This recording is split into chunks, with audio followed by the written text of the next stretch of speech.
Memleketimize ve şehrimize hayırlı uğurlu olsun inşallah.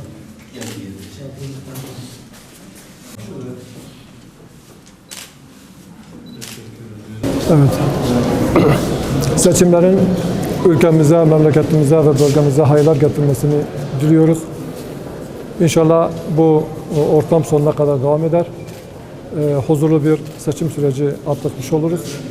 Seçim sonuçlarının ülkemize, bölgemize ve şehirlerimize huzur ve esenlik getirmesini diliyorum.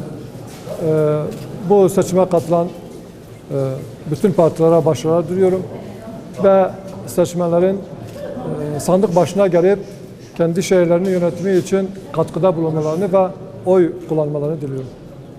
Teşekkür ederim. Ramazan.